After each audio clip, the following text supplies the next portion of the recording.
Tahimik tong kak na to. Hindi siya mabarako.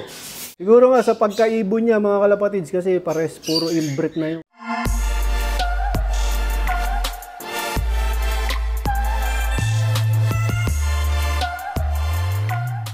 Welcome back mga kalapatids. Bali, ito na yung mga brown na inakay namin ngayon mga kalapatids. So mga ilang araw na lang, ihihiwalay na namin to mga kalapatids. Natututo na nga tumuka at uminom. Bali, ito yung parisa ng Master Pogi at Jimmy Gun. Imbrek cross imbrek.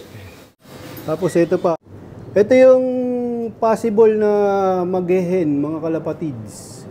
Yan, red check. Yung isa nagtatago. Ano to? Red check white flight. Ayan.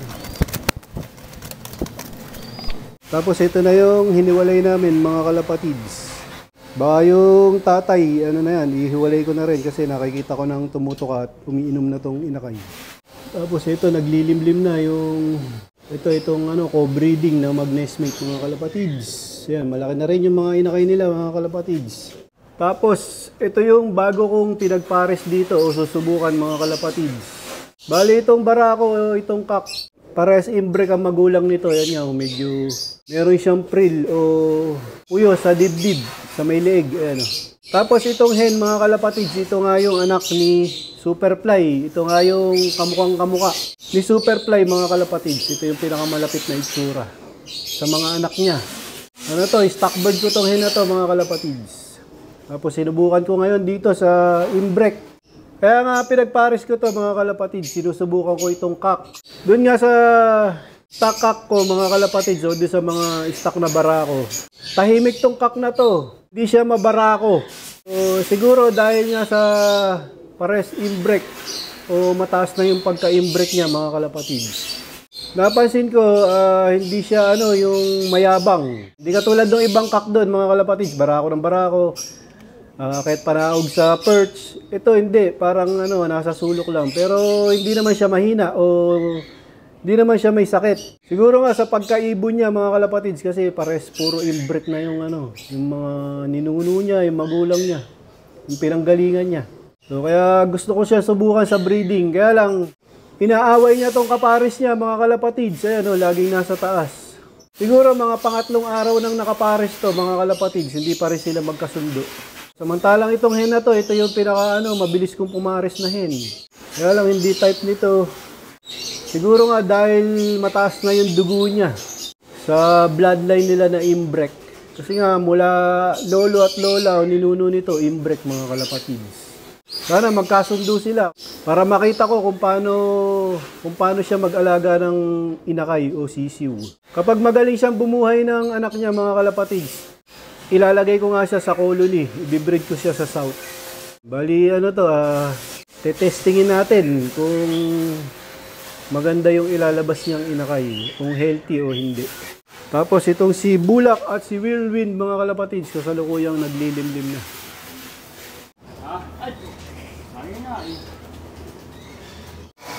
Hindi pa nga nakakapagpakain ng stock hen at stock na barako. Si JJBK sa kulam.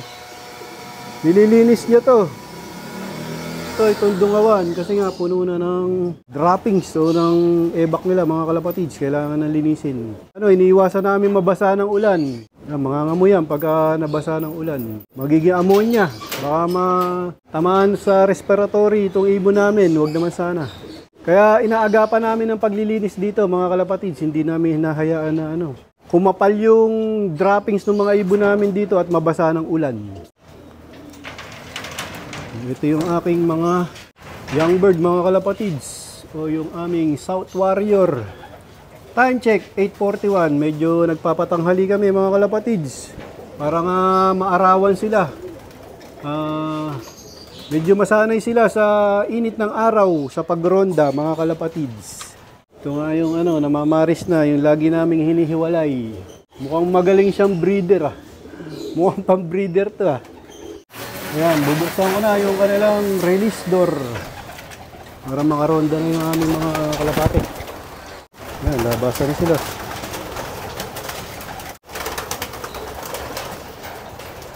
Yun, labasan na lahat mga kalapatids. Ayun na yung mga kalapati namin. Sama-sama na. Medyo maingay yung pang-spray ni JJB kay ang sakulam. Ayun. Punta ka agad doon. No? Tatakpang ka agad ng building. Hindi ko masyadong inabutan. Nawala agad. Pinakain na ni JJB ang sakulam, yung aming stock hen. Tapos itong aming stock na barako, pinakain na rin. Ayan. Kagulo. Bali, ang pinakain nga ngayon namin dito mga kalapatids. Kalapatids breeder mix. Kumbaga, iniba namin yung sistema ng pakain sa kanila mga kalapatids. Siguro sa buong isang linggo, isa o dalawang beses kami magpapakain ng purong kalapatids.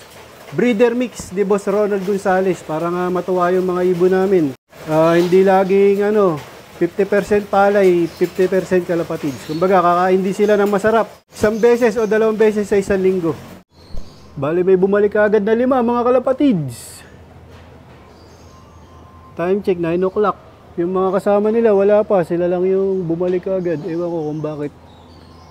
Umuwi ka agad itong 5 na to, mga kalapatids. Tapos merong isa dun. Hindi ko alam kung sa akin yan. Ito na yung grupo. Ayan, kadadating lang. Tapos ito yung mga naunang 5. Ayan, sasama na yan. Uwi ka agad sila, mainit. Nainita siguro, mga kalapatids.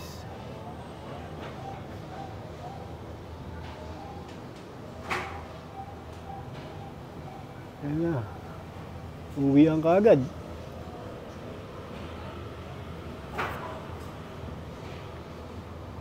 Babaan agad, mabilis. Hinika. Ayan. Uwian agad. Medyo pa. Halangan pa. May ikot pa na isa.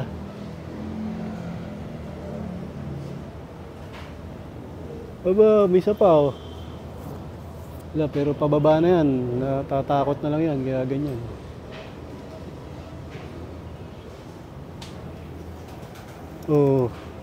Ayaw bumaba. Delikado yan.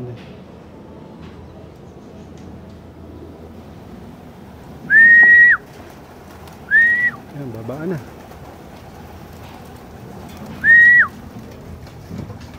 Diba, landing board agad, pasukan agad. Diba, dun. Yung isa, dun talaga siya, sanay. Sa tuktok, bago bumaba dito sa landing board.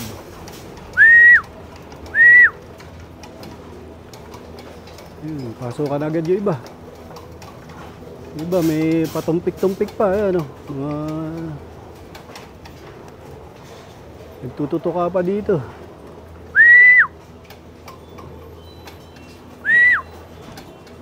Pasok na. Ayan, pasok. Lahat. Lumabas pa, lock natin tong double door. Yun, kain na sila lahat, mga kalapatids. Siyempre, yung kapag kain yan, walang iba kundi ang kalapatids. Flyer mix ni Boss Ronald Gonzales. Na nilagyan natin ang Bipro X3 at Pure Oregano Nutregano ng Kampiyon, mga kalapatids. Dito ko natatapusin ang video ko para sa araw na to. Please like, share, comment, subscribe. Keep safe, God bless. Ingat, mga kalapatids.